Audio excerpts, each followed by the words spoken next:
بسم اللہ الرحمن الرحیم۔ السلام علیکم۔ کہانی شروع کرنے سے پہلے آپ سب سے گزارش ہے کہ میرے چینل صبح کہانی کو سبسکرائب کر کے بیل نوٹیفیکیشن آن کر دیں تاکہ آنے والی تمام چینل اپڈیٹ سے آپ آگاہ رہیں۔ چلتے ہیں آج کی کہانی کی طرف۔ میرے والد کے ہاں شادی کے 10 برس بعد تک اولاد نہ ہوئی۔ ڈاکٹر، حکیم، پیر فقیر، دوا دارو اور تعویذ گنڈے آزما لیے، لیکن ثمر مراد جھولی میں نہ آیا۔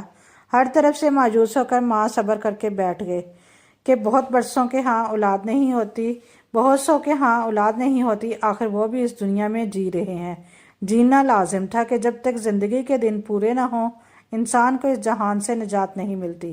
اپنی زندگی پر اختیار ہے اور نہ موت پر، بس چلتا ہے۔ یہ اللہ کی مرضی ہے اور اس کے اختیار میں ہے، جب تک چاہے چلائے، جب چاہے حیات کا اختتام کر دے۔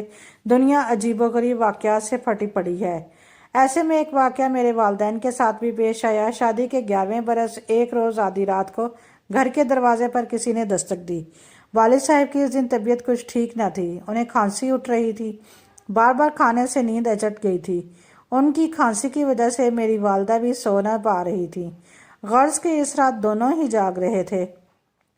جب 2 دن بعد دستک ہوئی تو والدہ نے شوہر سے کہا، ذرا دیکھیے آدھی رات کے اس وقت کون آیا ہے، خدا خیر کرے۔ والد صاحب دروازے پر پہنچے اور پوچھا کون ہے؟ جواب نہ ملا۔ تب دروازہ کھول کر دیکھا، بے کسی غریب شخص سردی سے کانپ رہا تھا۔ وہ فالج زدہ تھا، اس کا آدھا دھڑ کمزور تھا، وہ ایک ٹانگ گھسیٹ کر چلتا تھا، زبان میں بھی لکنت تھی، بات نہ کر سکتا تھا۔ والد نے پوچھا کون ہو، کہاں سے آئے ہو، کیا چاہتے ہو؟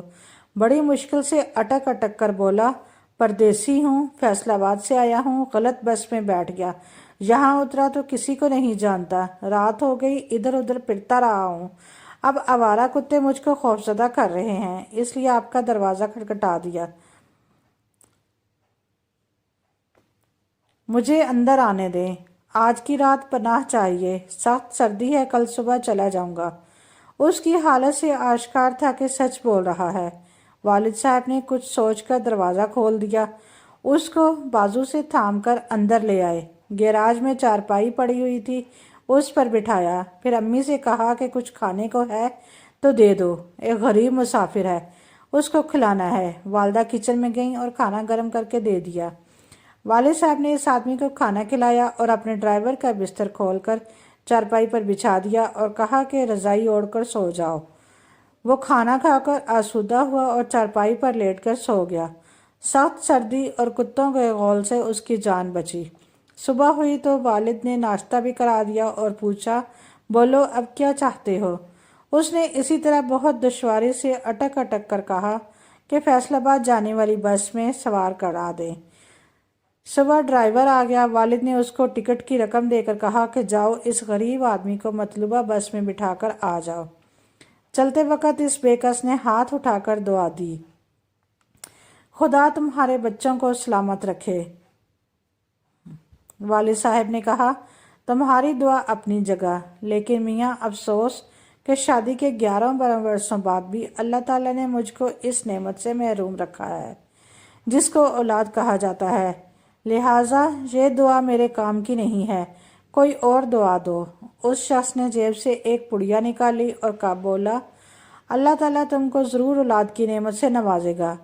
یہ پڑیا ہے، اس میں میرے پیر و مرشد کی عطا کردہ راکھ ہے، آدھی تم پانی سے پھانک لینا اور آدھی اپنی بیوی کو کھلا دینا، انشاءاللہ جلد اولاد کی خوشخبری ملے گی۔ والد صاحب اس مسکین اور بے بس آدمی کی صدا پر ہنس پڑے، جو خود بغیر سہارے ٹھیک طرح چل نہ سکتا تھا۔ وہ اولاد کے لیے مرشد کی عطا کردہ راکھ دے رہا تھا۔ بہرحال اس کا دل رکھنے کو انہوں نے وہ پڑیا اس سے لے لی۔ جب وہ چلا گیا تو پڑیا کو کھول کر دیکھا، واقعی اس میں راکھ تھی۔ والدہ کو قصہ بتایا۔ وہ ضعیف الاعتقاد زیادہ تھیں، پیروں فقیروں کو مانتی تھیں۔ انہوں نے بسم اللہ پڑھ کر آدھی راکھ جو چٹکی بھر ہوگی خود پھانک لی اور آدھی اپنے شریک حیات کو دے کر کہا کہ تم بھی پھانک لو، کیا خبر آدھی رات کو اللہ پاک نے ہمارے گھر رحمت کا فرشتہ بھیجا ہو، اس معذور انسان کو ہمیں آزمانے کے لیے۔ والد صاحب نے راگ کو ہوا میں اڑا کر کہا کہ اگر ایسے لوڑے لنگڑے انسانوں کی دی ہوئی دوائیں تیر بہدف ہو جائیں تو یہ خود نہ کھا کر ان کو صحیح و سالم ہو جائیں، پھر لولے لنگڑے کیوں رہیں؟ تم بھی کمال کی بات کرتی ہو۔ میں نے اس شخص پر ترس کھا کر اس کو گیراج میں پناہ دی کہ کہیں آوارہ کتے بھنبوڑ نہ ڈالیں۔ بیچارہ فالج کا مارا دوڑ بھی نہ سکتا تھا۔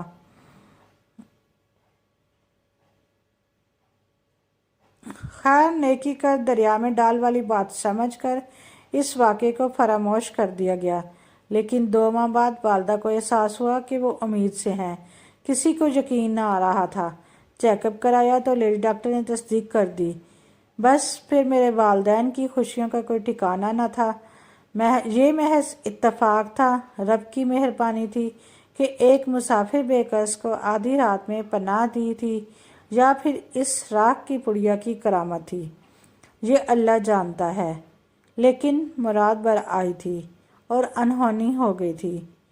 والدہ کے یہاں ایک ساتھ 2 بچوں کی پیدائش ہوئی۔ دونوں جڑواں بچیاں تھیں۔ بدقسمتی سے ایک صحیح و سالم مگر دوسری بچی کچھ کمزور اور بیمار پیدا ہوئی۔ میں وہ تھی جو صحیح سالم تھی، اور میری جڑواں بہن شاکرہ تھی جس کی ایک ٹانگ بے تعیشی کمزور تھی اور ایک بازو بیکار تھا۔ خیر یہ اللہ کی مرضی، بہت علاج اس کا کرایا لیکن شفا نہ ہوئی۔ ہم دونوں وقت کے ساتھ ساتھ بڑی ہوتی گئیں۔ میں ٹھیک ٹھاک بھاگ دوڑ سکتی تھی، چل پھر سکتی تھی، لیکن شاکرہ چل پھر نہ سکتی تھی کیونکہ آدھا دھڑ بیمار تھا، ٹانگ اور بازو دونوں بے جان تھے۔ وہ اب ویل چیئر پر زندگی بسر کرنے پر مجبور تھی۔ یوں وہ مجھ سے زیادہ خوبصورت تھی۔ جب تک والدین زندہ رہے اس کی دیکھ بھال کرتے رہے، کیونکہ ہم دونوں ان کی منتوں مرادوں کے پھول تھے۔ وہ دونوں کو چاہتے تھے کہ ہم بہنیں ان کی آنکھوں کا نور اور دل کی ٹھنڈک تھی، تاہم مجھ سے زیادہ ان کو شاکرہ کی فکر کھائی جاتی تھی۔ میں نے BA پاس کر لیا اور وہ اسکول بھی نہ جا سکی اپنی معذوری کی وجہ سے، کوئی ہنر نہ سیکھ پائی۔ بس تھوڑا بہت جو امی ابو اور میں نے اسے گھر پر پڑھا دیا اس نے پڑھ لیا۔ BA کے بعد میں نے یونیورسٹی جانے کی خواہش کا اظہار کیا۔ والد صاحب نے داخلہ دلوا دیا کیونکہ ان کو میری ہر خوشی کا پاس رہتا تھا۔ ہم دونوں بہنوں کے بعد ان کے یہاں پھر اولاد نہ ہوئی، ہم ہی ان کا سب کچھ تھے۔ جب میں نے MA کر لیا والدین کو میری شادی کی فکر ہوئی۔ انہی دنوں مجھے اپنے کلاس فیلو ریحان نے پرپوز کر دیا، جو مجھ سے محبت کرنے لگا تھا۔ میں بھی اسے پسند کرتی تھی۔ اس نے شادی کے کہا تو میں نے جواب دیا اپنے والدین کو ہمارے گھر بھیجو، امی ابو ہاں کر دیں گے تو ہماری شادی ہو جائے گی۔ وہ اپنے والدین کے ہمراہ ہمارے گھر آیا۔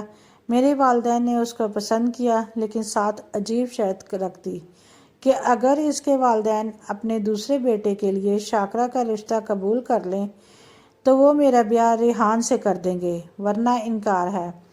یہ شرط سن کر اس کے والدین سکتے میں آ گئے، کیونکہ شاکرہ گرچہ خوبصورت تھی، پڑھی لکھی بھی نہ تھی۔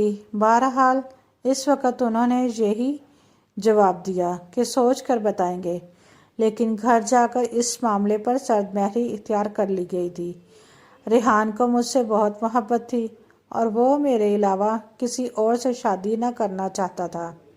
یہی حال میرا بھی تھا، لیکن اس کے والدین میرے والدین کی شرط پوری کرنے سے قاصر تھے۔ ریحان کا ایک ہی چھوٹا بھائی تھا جو انجینئرنگ کے آخری سال میں تھا۔ جب اس نے والدین کی زبانی میرے گھر والوں کی شرط کا سنا تو ریحان کی خاطر اس نے شاکرہ کو دیکھنے کی خواہش کا اظہار کیا۔ دراصل وہ اپنے بھائی سے بہت محبت کرتا تھا اور ریحان کو کسی صورت مایوس دیکھنا نہ چاہتا تھا۔ اصرار کر کے وہ والدین کو ہمارے گھر لایا۔ اس کا نام فیضان تھا۔ فیضان شاکرہ سے ملا، کچھ دیر باتیں کی، پھر اس نے میرے اور اپنے والدین کو رضامندی کا عندیہ دے دیا کہ وہ شاکرہ سے شادی کرے گا۔ یہ ایک بہت بڑی خوشخبری تھی میرے والدین کے لیے، مگر ریحان کے ماں باپ